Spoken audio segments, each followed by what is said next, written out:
Hello everyone. Online GK study में आपका स्वागत है। आज मैं आपके लिए लेके आई हूँ 28 जून के सिलेक्टेड क्वेश्चंस जो कि आपके आने वाले एग्ज़ाम के लिए हेल्पफुल हो सकते हैं। शुरू करते हैं। पहला प्रश्न है, हाल ही में किसे बीईएल के अध्यक्ष और प्रबंध निदेशक के रूप में नियुक्त किया गया है? तो अभी हाल ही में बीईएल के अध्यक्ष और प्रबंध निदेशक के रूप में किसे नियुक्त किया गया है? ये किया गया है option number c, Manoj Jain को। तो आपको ये याद रखना है कि मनोज जैन को हाल ही में बीईएल के अध्यक्ष और प्रबंध निदेशक दोनों रूप में उनको नियुक्त किया गया है। अब हम हाल ही में हुई नियुक्तियों के बारे में देख लेते हैं। सुधाकर रापापा को बीएसएनएल के निदेशक के रूप में नियुक्त किया गया है। गृह मंत्रालय ने अश्विनी कुमार को दिल्ली नगर निगम का आयुक्त नियुक्त किया है और धनलक्ष्मी बैंक ने अजीत कुमार केके को प्रबंध निदेशक नियुक्त किया है। अनुराग बत्रा को अंतर्राष्ट्रीय टेलीविजन अकादमी का सदस्य चुना गया है।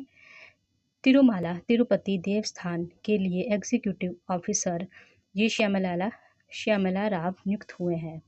उपेंद्र त्रिवेदी नए थल सेना प्रमुख नियुक्त हुए हैं।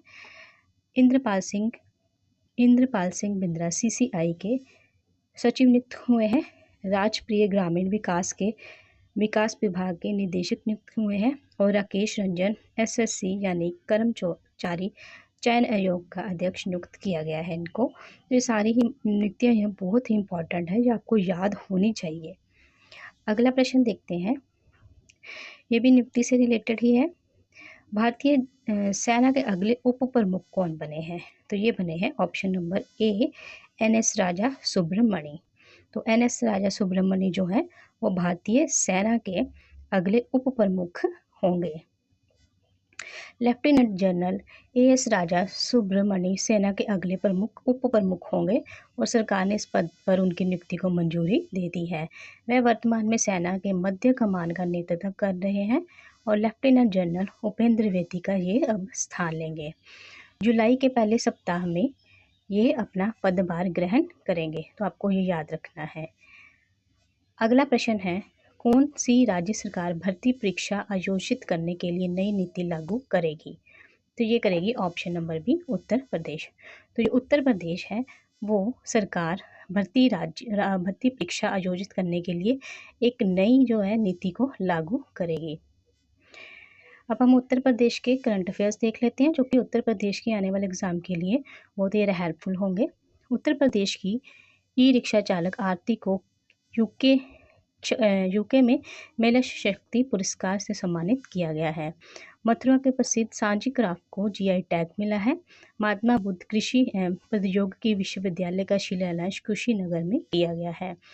मुख्यमंत्री कन्या सुमंगला योजना का अनुदान 15,000 से बढ़ाकर कितना कर दिया गया है? 25,000 कर दिया गया है। तो ये सारे ही उत्तर प्रदेश के जो है इम्पोर्टेंट करंट अफेयर्स है, ये आपको याद होने चाहिए। अगला प्रश्न है, भारतीय सेना ने कहाँ पर्यटकों के लिए खालूबार युद्ध स्मारक खोला है? तो ये खालूबार युद्ध स्मारक भारतीय सेना ने ट्रैवलर्स के लिए कहाँ खोला है? पर्यटकों के लिए लद्दाख में ये खोल दिया है। किसने खोला है? भारतीय सेना ने। और क्या खोला है? खालूबार युद्ध स्मारक। ये कारगिल युद्ध के नायकों को श्रद्धांजलि स्वरूप भारतीय सेना ने लद्दाख के खालूबार युद्ध स्मारक के पर्यटक को खोल दिया है। देश इस वर्ष 26 जुलाई को कारगिल विजय दिवस की 25वीं वर्षगांठ मनाने जा रहा है और ये उद्घाटन समारोह for ever in operations division के प्री कारगिल विजय दिवस समारोह का हिस्सा है।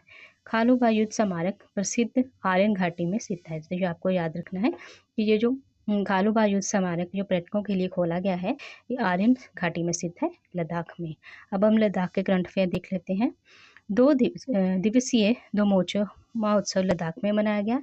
सियाचिन में तैनात होने वाली भारतीय सेना की पहली महिला चिकित्सा अधिकारी गीता कौल बनी है और विश्व के सबसे ऊंचे फाइटर एयरफील्ड का निर्माण लद्दाख में किया जाएगा और लद्दाख के सी वाकथान फल को जीआई टैग मिला है। तो ये सारे करंट अफेयर जो है वो लद्दाख से रिलेटेड है, जो कि आपको याद होने चाहिए।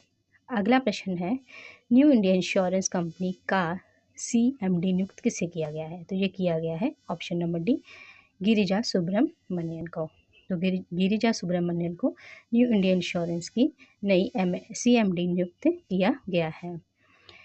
सरकार ने गिरिजा सुब्रमण्यन को न्यू इंडिया इंश्योरेंस कंपनी की CMD नियुक्त किया है। सरकार ने गिरिजा सुब्रमण्यन का भारत के सबसे बड़े सामान्य बीमाकर्ता न्यू इंडिया इंश्योरेंस के अध्यक्ष और प्रबंधक के रूप में इनकी नियुक्ति की है। वह 19 जून 2024 से सेवानिवृत्ति की आयु प्राप्त करने तक अगले आदेश तक इस पद पर रहेंगी। तो आपको याद रखना है कि गिरिजा सुब्रमण्यन को न्यू इंडिया इंश्योरेंस कंपनी की CMD नियुक्त किया गया है। अगला प्रश्न देखते हैं, ये भी नियुक्ति से रिलेटेड है। HDFC ERGO जनरल इंश्योरेंस के नए MD और CEO कौन बने हैं? तो ये बने हैं ऑप्शन नंबर A अनुज त्यागी। निजी क्षेत्र के सामान्य बीमाकर्ता HDFC ERGO जनरल इंश्योरेंस ने 1 जुलाई 2024 से प्रभावी अनुज त्यागी को अपना प्रबंध निदेशक और मुख्य कार्यकारी यानी CEO नियुक्त करने की घोषणा की है और ये रितेश कुमार का स्थान लेंगे। तो ये भी नियुक्ति बहुत इंपॉर्टेंट है, आपको याद रखनी है। अगला प्रश्न है, 64वीं ISO परिषद की बैठक की मेजबानी कौन सा देश करेगा? तो ये करेगा ऑप्शन नंबर B भारत। तो भारत देश है वो 64th जो है ISO परिषद की बैठक की मेजबानी करेगा। 64वीं अंतर्राष्ट्रीय चीनी संगठन परिषद की बैठक 25 जून 2024 को नई दिल्ली में भारत मंडपम में शुरू हुई। चीनी उद्योग और जैव ईंधन क्षेत्रों से संबंधित मुद्दों पर चर्चा के लिए 25 से 27 जून 2024 तक होने वाली बैठक में 30 से अधिक देशों के प्रतिनिधियों और नई अंतर्राष्ट्रीय संगठनों के प्रतिनिधियों ने भाग लिया है। कई अंतर्राष्ट्रीय संगठनों के प्रतिनिधि हैं जो उन्होंने भाग लिया है। बात करें अगर हम ISO की मतलब अंतर्राष्ट्रीय चीनी संगठन की, तो इसकी स्थापना हुई थी 1968 में। 68 में इसके 27 सदस्य देश हैं और इसका मुख्यालय लंदन यूनाइटेड किंगडम में है। तो आपको ये याद रखना है। अगला प्रश्न है, नशीली दवाइयों के दुरुपयोग और अवैध तस्करी के खिलाफ अंतर्राष्ट्रीय दिवस कब मनाया जाता है? तो ये मनाया जाता है ऑप्शन नंबर D 26 जून को। नशीली दवाइयों के दुरुपयोग और अवैध तस्करी के खिलाफ अंतर्राष्ट्रीय दिवस 26 जून को मनाया जाता है। ये वार्षिक अभियान का उद्देश्य नशीली दवाओं के उपयोग के विनाशकारी परिणामों के बारे में जागरूकता बढ़ाना है, जिसमें शारीरिक और मनोवैज्ञानिक नुकसान, ओवरडोज से होने वाली मौतें और सामाजिक समस्याएं भी शामिल है। यह महत्वपूर्ण दिन 1987 में संयुक्त राष्ट्र द्वारा स्थापित किया गया था और इसकी जो थीम है 2024 की वो इम्पॉर्टेंट है, वो है सबूत स्पष्ट है रोकथाम के निवेश में। तो आपको इसकी जो थीम है वो आपको इसकी याद रखनी है, सबूत स्पष्ट है रोकथाम में निवेश करें। अगला प्रश्न है, हाल ही में किसके द्वारा 1 वीक 1 थीम अभियान शुरू किया गया है? तो ये किया गया option number D doctor Jitendra के द्वारा। इम्पॉर्टेंट है। 1 वीक 1 थीम का आयोजन अभियान का शुरुआत किसने की है? डॉक्टर जितेंद्र सिंह ने। डॉक्टर जितेंद्र सिंह ने प्रयोगशालाओं में प्रौद्योगिकी पैकेज, अनुभव और स्वदेशी उत्पादों, प्रक्रिया और उपकरणों पर थीम आधारित सप्ताह भर की गतिविधियों को केंद्रित करने का उद्देश्य से वर्ष 2024 के जून से दिसंबर के महीने में 1 वीक 1 थीम अभियान शुरू करने का प्रस्ताव रखा है। और ये 1 वीक 1 वीक कार्यक्रम का उद्देश्य MSME SHG कृषि उद्यमियों और स्टार्टअप को सशक्त बनाने के लिए उनकी उपलब्धियों को बढ़ावा देना है और उद्योग का में सहयोग को प्रोत्साहन करना है। तो ये आपको याद रखना है। अगला प्रश्न है, भारत सरकार ने स्वास्थ्य क्षेत्रों को बेहतर करने के लिए किसके साथ समझौता किया है? तो ये किया है ऑप्शन नंबर A ADB यानी एशियन डेवलपमेंट बैंक के साथ।